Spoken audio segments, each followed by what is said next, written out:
We actually met on blackpeoplemeet.com. Thank you. I realized that one of the biggest obstacles that we have to get over, everything is mental. They can only smoke me until I physically can't do it anymore. Exactly.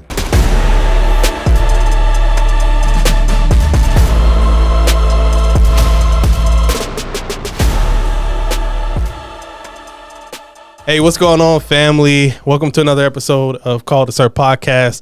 I am your host, Reggie Hubbard.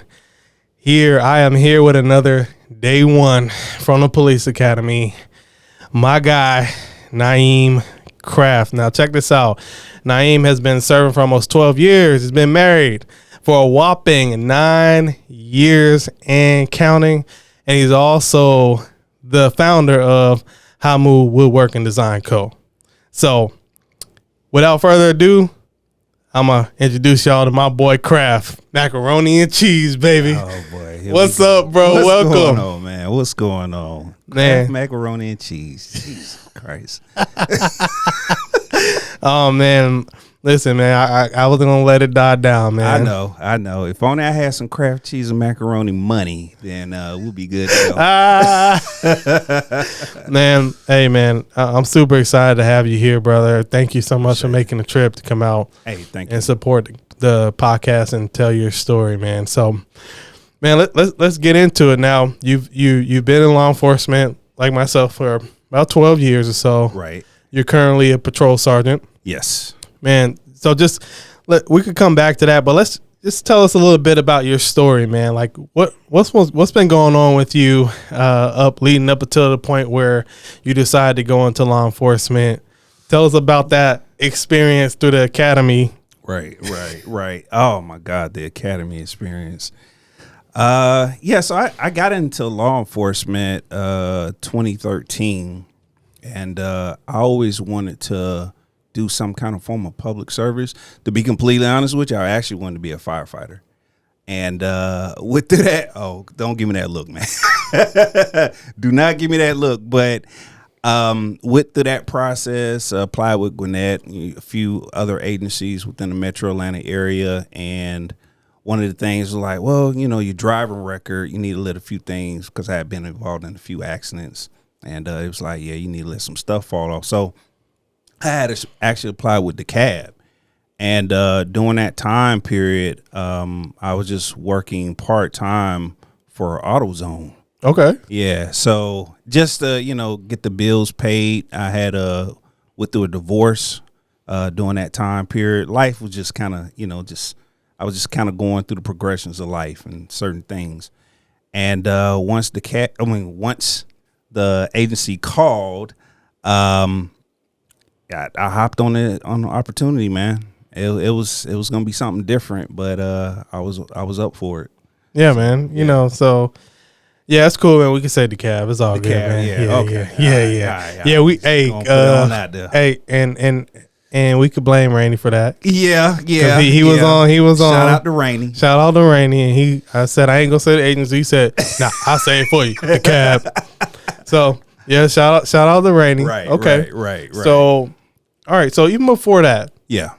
Talk about what was it like growing up for you? I mean, did you always know that you wanted to be in public service, or was it kind of like something you figured out that when you got older? It was something I would say that probably hit me. Well, you know what? Let me take it back. So I think innately, this is my own personal opinion, I think a lot of kids when they're growing up, when asked that question, hey, what you want to be when you grow up? A lot of the responses typically be, I want to be a police officer. I want to be a teacher. I wanted to be an astronaut. I'm going to put it out there. Okay. But not really fully understanding what all comes with the profession of wanting to be a police officer. You know what I'm saying? You just see you get a badge and gun, you drive police cars real fast and stuff and catch the bad guys. But when I was in elementary school, I really wanted to be an astronaut, man. Yeah. Yeah. And in regards to me wanting to go into law enforcement, that came really later on in life as I gotten older. I probably say, or wanted to go into public service when I was in college. Yeah. Wow. So yeah, but life growing up, man, here was good. Mom, dad. Dad worked a lot. Mom was there, homemaker and stuff like that. So life was pretty good. No complaints, really. That's good. That's what's up, man. No complaints. Yeah. Where you from? I'm from here, man. Born and raised. Grady, baby.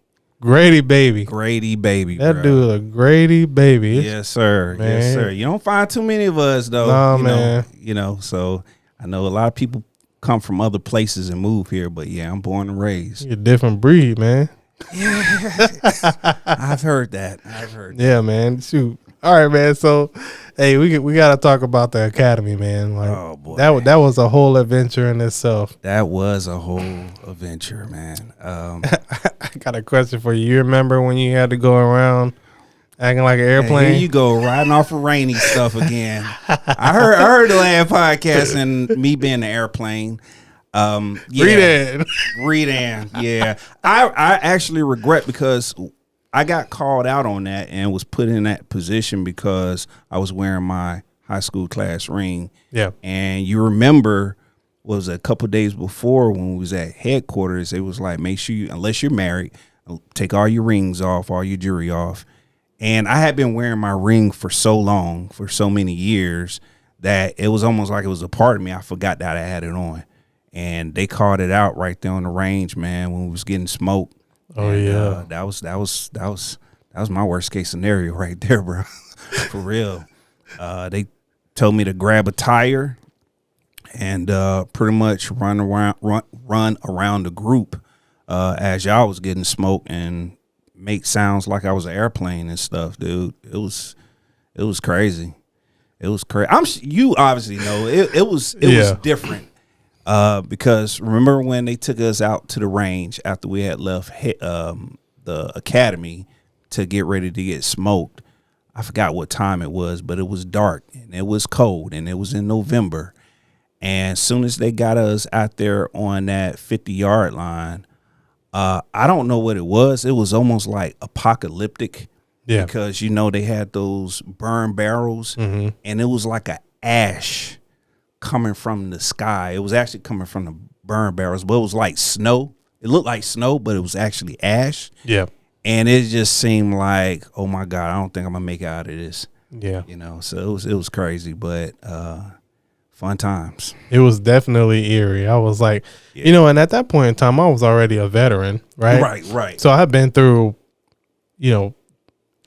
Army basic training, like all those different types of trainings and things like that. Yeah.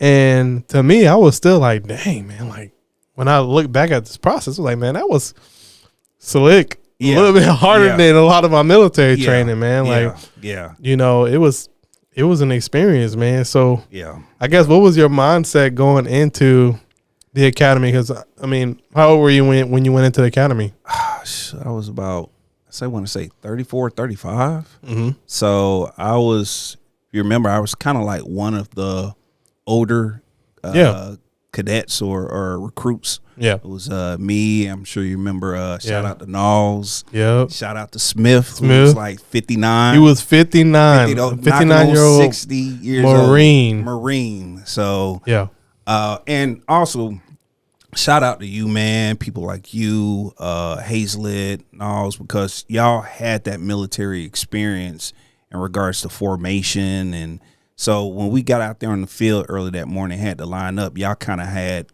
us non-military people, kind of falling in line so we can look good. Yeah. So shout out to y'all with that. But I was like 30, 34, 35, I believe. I think I just turned 35. Okay. I just turned 35 since my birthday is in November as well. Wow. Yeah. So, yeah. So you wanted to be firefighter first? Yeah. But you know what? Hindsight 50-50, or 2020. But I'm actually happy I went the route that I went because I got an opportunity to meet everybody like y'all, Rainey, Eastman, JB. Shout out to him. Yeah. A lot of good people, man, that I'm still cool with today. You know what I'm saying? And you can't put any money on that. No, you can't, man. Yeah. That's one of the beautiful things about military, paramilitary organizations, just the camaraderie. Yeah. It's like, you don't have to speak all the time, but when you do see each other, you kind of pick up where you left because off. of the experiences that you share together. You know what I'm saying? It's those you had to be there type of things. Mm-hmm. All right. And it was like just like us. We hadn't spoken in a while. We ran into each other at somebody else's baby shower, who we also went to the academy with. Right. Shout out to East and Keisha. They had that baby. Right.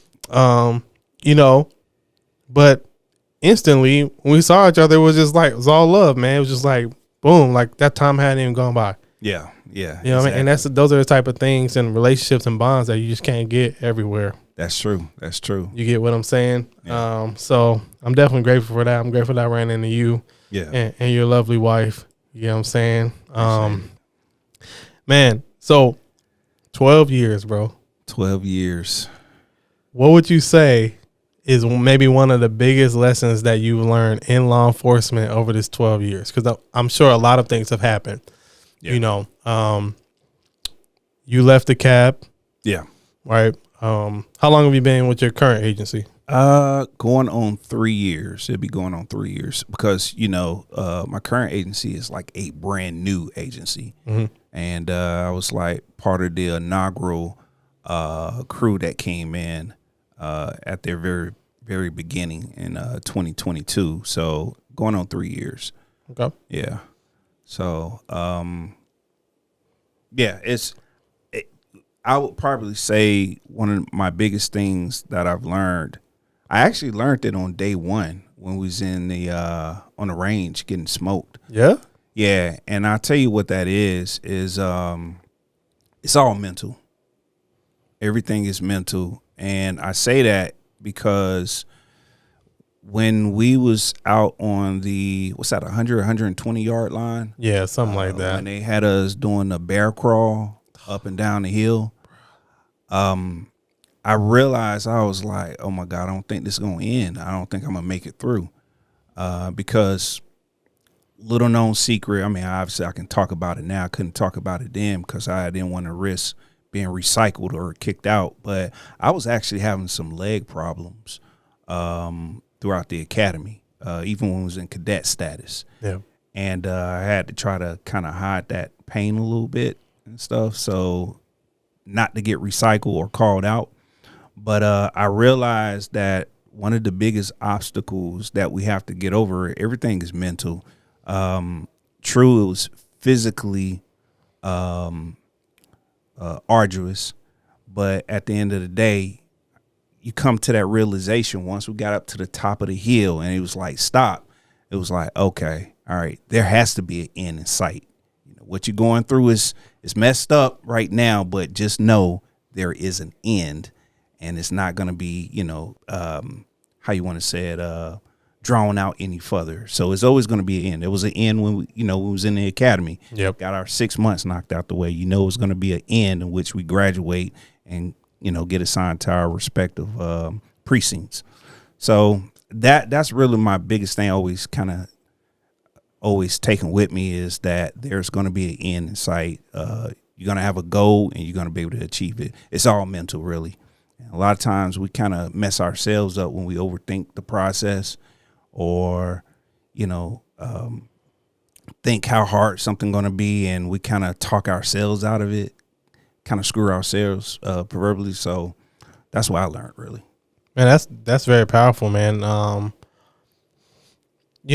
That takes me back to my military experience. And, you see guys that are going in, they're trying to get jacked before. Right. And the whole thing is like, it's mostly mental. Like, it doesn't matter how buff you are, how jacked you are, how great a physical shape you're in. They are going to push you to your breaking point. Right. You get what I'm saying? Right. But at the same time, I should think about it this way. They can only smoke me until I physically can't do it anymore. Exactly. Once I physically can't do it anymore, they can't smoke me anymore. Right. Right. You know what I'm saying? Right. They can sit there and yell at me, but once I have reached my muscles just give up, man. Yeah. Yep. What can they do? Yeah, exactly. And it's like the main thing that they look for, even though you physically can't do it anymore, where's your mental? Yeah. Do you still have it mentally where you still trying to get up and, go further with it, even though you physically can't? And if they see that you don't have that give up spirit, then they can work with you. Yeah. They can work with you. 100%. Yeah. They want to see that you still got that fight in you. Exactly. That you still trying, you know what I mean? Don't give up, because at the end of the day, you train how you fight. Right. Once you get into it, you get into a situation, it's funny. You always revert back to your training. Yes, that's true. You revert back to your training, because when you're doing what you're doing when you're going through training is you are developing muscle memory in many different fashions. You're developing habits. Right. And when you can't think or things get too crazy for you to think, you always revert back to your training, and your muscle memory kicks in. And what you did in training is what you're going to do when it's game time most of the time. Yep. Exactly. You know what I mean? It's either fight or flight. If you choose to fight, it goes back to your training. Exactly. 100%. Exactly. So, I mean, that's dope, man. Yeah. That's dope, man. So, I mean, I guess how'd you feel once it was graduation time? Oh man, that was you couldn't put a price on that one. I actually probably felt more ecstatic graduating from the academy compared to when I graduated from college, to be honest with you. Because, the process and then the bond that everybody had developed, because it's like the day of graduation or even leading up to it, we all kind of wanted to check on each other to make sure that we was doing what we were supposed to do so we can end up at graduation day. Yep. And nobody was going to get recycled or kicked out because they didn't qualify, whatever the case may be. So seeing how we all was able to make it there that day, that was awesome, man. And to have my support system, my parents, my fiance during the time, my wife over here, and other people there to support me. It was awesome, dude. It was awesome. Yeah. So what was that? What was that like? I mean, because I know that, and if you want to talk about it, if you don't, we can move to something else. I know that wifey wasn't always down here. There was a time when she was up north. Yeah. And there was like a long distance thing kind of going on. Yeah. Yeah. How do you think that what was that like going through that, but then also going through this process? We was able to make it work. Because the cool thing about it is I know we had started talking before I even started the academy. Yep. And how we met is a totally different thing. We actually met on blackpeoplemeet.com. Thank you. Blackpeoplemeet.com. So it started out kind of, long distance anyway, just based on the platform, how we met. And so she knew me before I became a cop. And when I had told her, hey, I was thinking about going into the academy, and she was all supportive of it. And we was able to make it work. I would fly up there, and she would fly down here, spend about a week, and vice versa, and just going back and forth leading up to that time until I was able to finally move her down. So, but, I got a chance to speak with her every night, tell her about my day and vice versa and stuff. So it really helped. It really helped. Yeah. I love that, man. I feel like, what you say, that it was partially, your relationship with her, even though it was long distance, but like her support. Yeah. That helped you get through that. Yes. Yes. Did you feel like did you feel like any type, maybe there was like an accountability feeling, like you kind of had to do this so that you could make things happen? You get what I'm saying? You know what? That's a good question. And I would say definitely, because one thing is that when we was getting smoked on the first day, I had a kind of what they call a come to Jesus moment when we was kind of climbing back up the hill, where at one point I was like, you know what? Because I'm sure you remember the instructors was like, it can all stop. All you got to do is just get up and get back on the bus. Yep. You can be in a warm bus in a warm climate. You don't have to worry about it anymore. And I was they like, wanted a couple of people to quit exactly for us to stop. And I was like, that sounds pretty good to me. Yeah.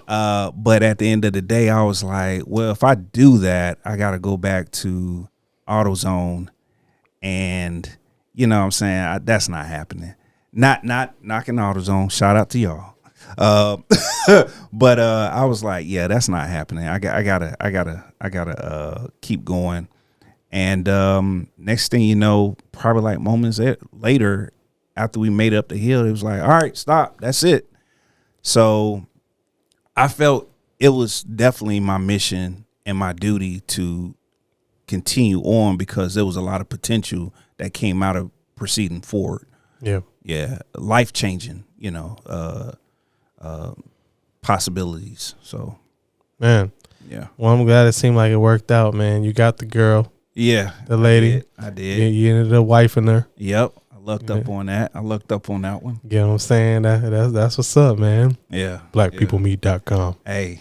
Y'all better recognize. If you ain't know, you better ask somebody. That's what I'm saying. Hey, long distance relationships, man, it can work. And, utilizing those type of platforms, it can work. It just depends on your mindset, though. Well, you know what they say. Absence makes the heart grow fonder. You know what I mean? Especially if there's two people who are just compatible, right? Right. If you both understand what it is, and you both understand where you want to be, right? You have to, in a way, be equally yoked in that way, in that aspect, right? You have to, because it can be difficult, man. I mean, I've tried that in the past. It didn't work out for me. Yeah. But I think it just takes two very unique individuals, right, who want something very unique and who are willing to work for it. Both got to be willing to work for it. Exactly. And be okay with the current conditions, and really be able to see the end. Yeah. The end goal. Yeah. See that light at the end of the tunnel. So. Right. I'm glad you got your bride, bro. Hey, man, I appreciate that. You're a better man because of it. Hey, thank you. Yes, sir. Thank you. Yes, sir. So let's talk about, so we get through the academy. Is there anything specifically that sticks out during your time on patrol at DeKalb County? Can you recall any experiences that really would say that have shaped your view on law enforcement, and that has made you a better sergeant, or has equipped you to be a good sergeant?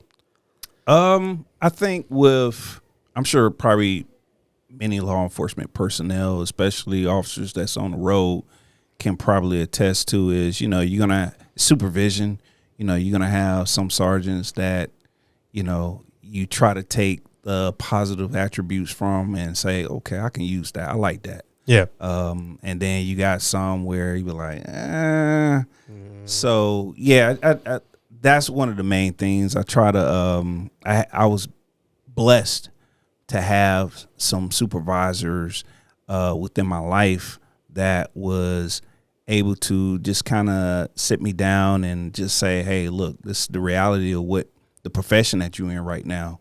And, if it's something you feel like you can't do, and have that, like that come to Jesus talk with you, then, maybe you need to look into doing other things, or, kind of just, take it back to the basics or whatnot. So just being able to have that discussion has been beneficial for me, because, it helped me kind of go through the, how you want to say, I guess, through the ranks of, becoming an FTO, in which in that situation, now you training new officers that's coming out the academy, and where they're kind of looking up to you and stuff. So I try to take what I've learned from my past supervisors, the positive attributes, and just kind of display it upon them as well.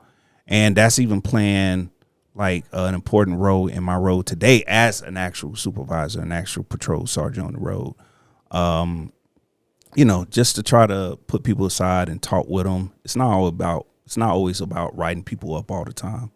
especially in measures of when you got to kind of, I guess, perform some kind of disciplinary measure or whatnot. Yeah. So just being able to talk with people, find out what's going on in their life, and probably just sitting down and try to find some kind of way of working through it, and just hearing them out, really. Yeah, man. Thanks for sharing that. Yeah. Definitely. So was there ever a time or maybe something that might have happened or just like ever a time where you were like, man, I just want to let this go? I would probably say there was a time where I had to, as a detective, actually, I had to sit through an autopsy of an infant. So that was surreal for me because of, I had actually went to the call. It was a case of like SIDS, and actually going out to investigate it and stuff. And then had to set up the appointment with the ME's office in DeKalb to sit through that whole process. So that was just, it's something that kind of sticks with me to see a young life like that, haven't really even begun to live life. And imagine, the turmoil that the parents was going through and stuff. So that's always been kind of something that kind of stuck with me. All the other stuff, man, I mean, you're going to see your dead bodies, gunshot victims and stuff.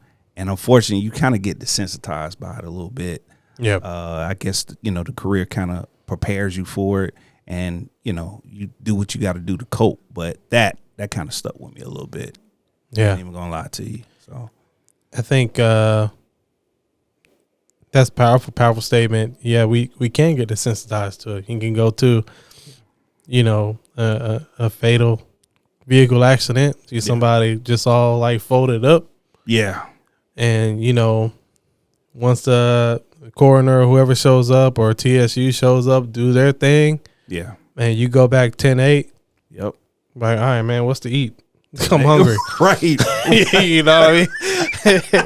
It sounds It's bad, weird, man. But you dude. be like, all right, dang, that sucks. But It's weird. It's bro, weird. my stomach it's going into my back. I need to go eat something. Or shoot, man. Or if you on there for 12 hours, man, you have Uber come through, man. Right. Exactly.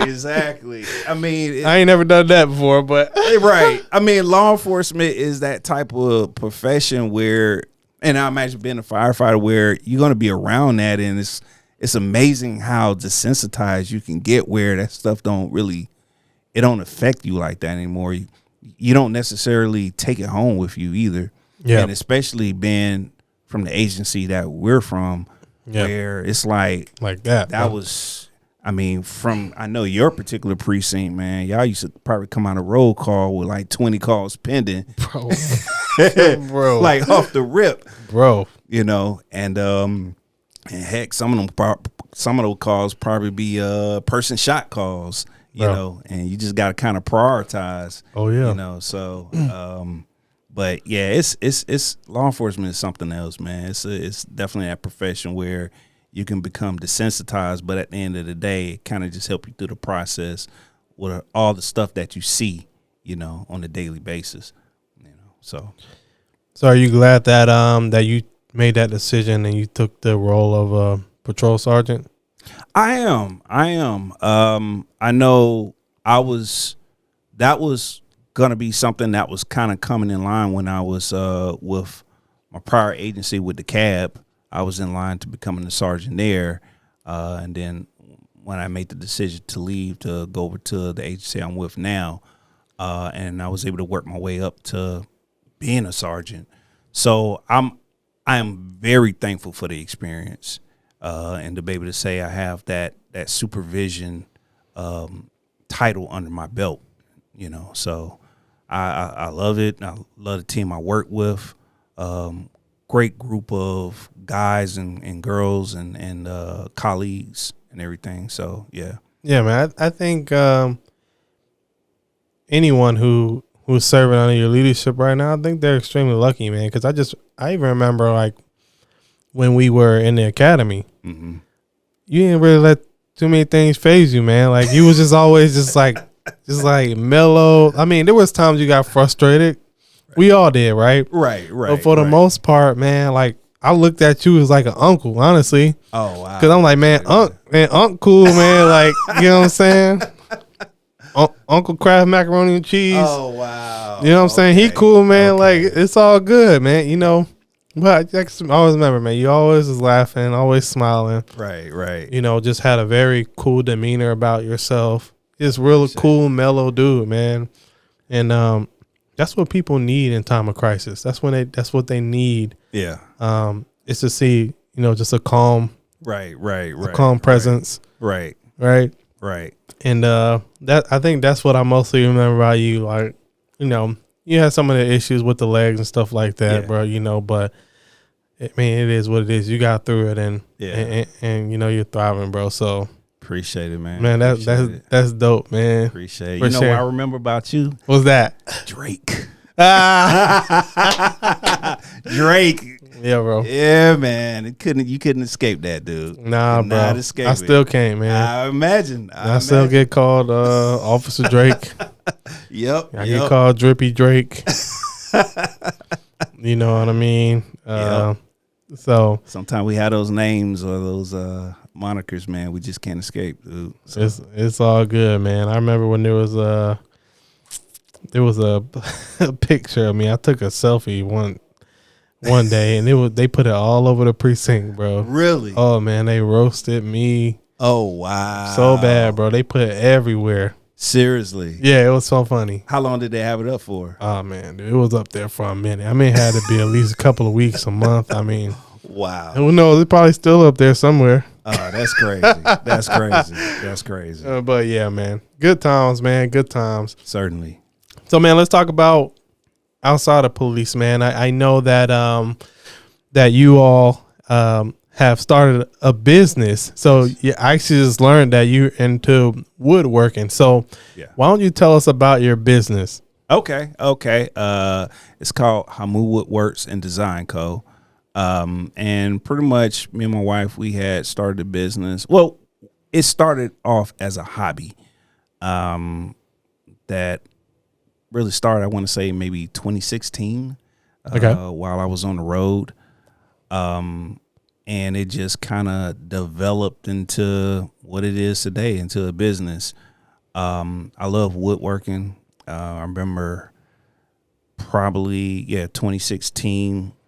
I think what it was, we was kind of into that flipper flop type of vibe, you know, watching HGTV and, you know, flip this, flip that, build this, build that.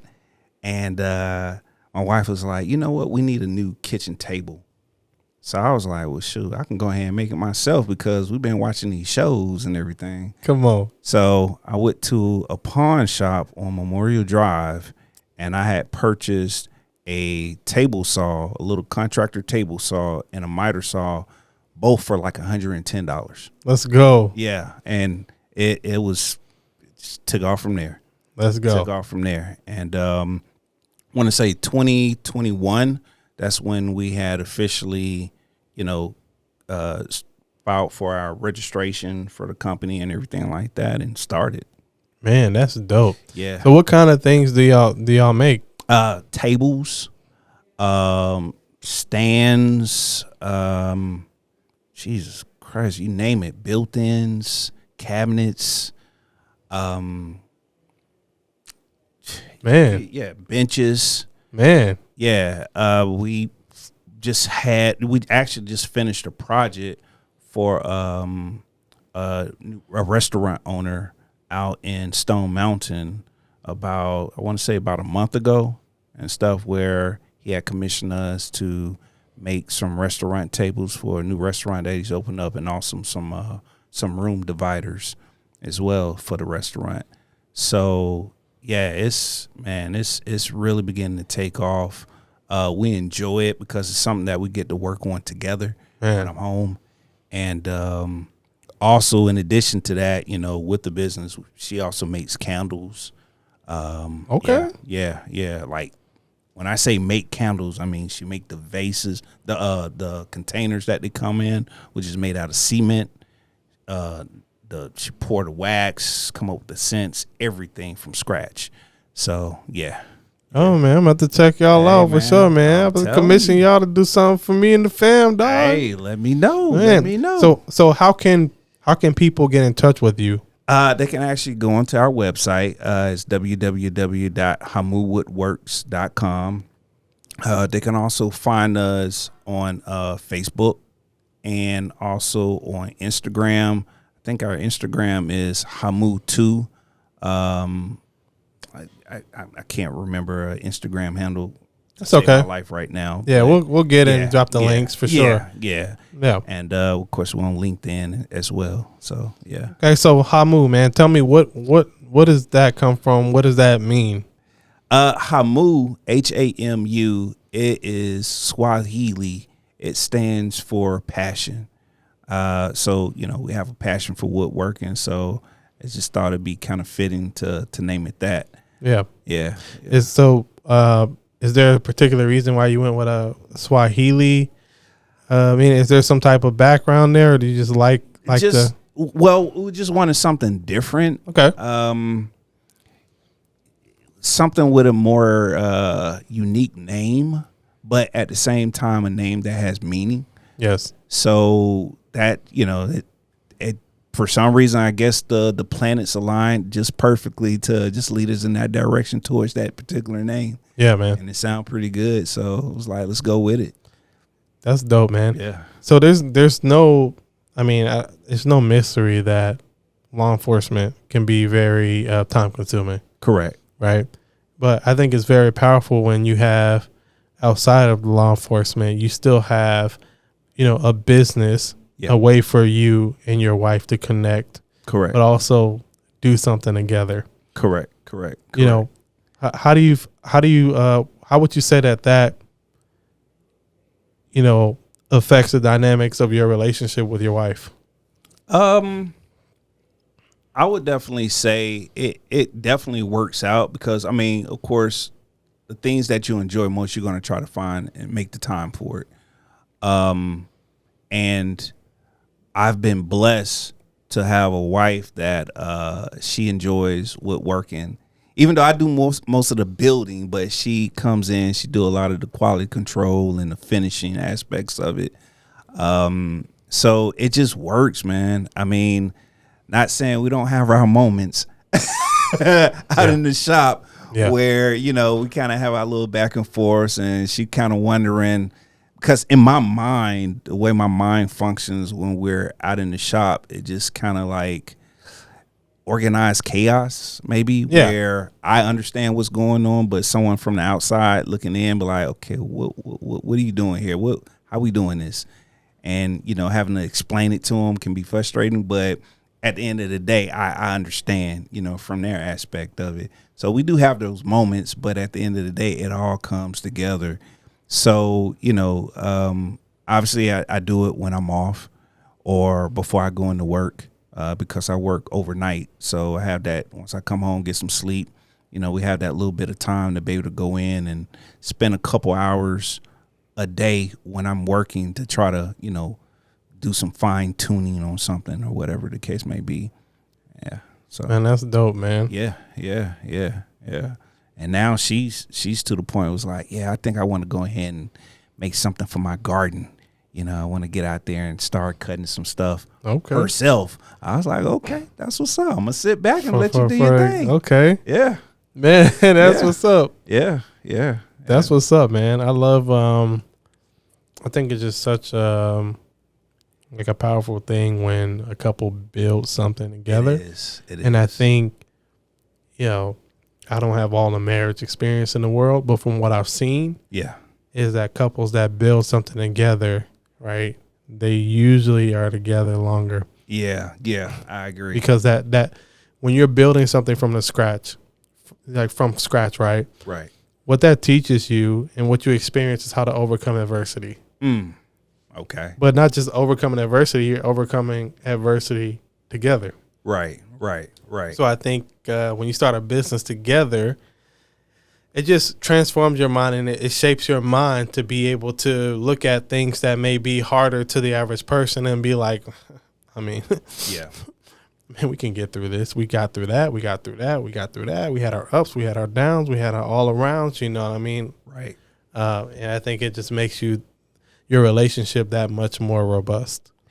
It's interesting you say that, because while you saying that, it kind of brought back some times where when we was in a shop and we was probably facing an adverse moment with a project in regards to trying to figure out how we was going to do this, how we going to do that. And, we kind of shared a moment of frustration where it kind of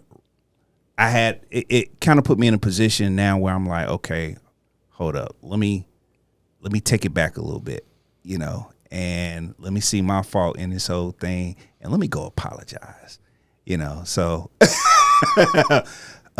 ladies and gentlemen, apologies is everything. So, okay, so I had to take it back and was like, you know what, my bad. I'm sorry. I forgive me for that, because I probably acted like a jerk. So, and I think that just comes with having self-awareness. Yeah.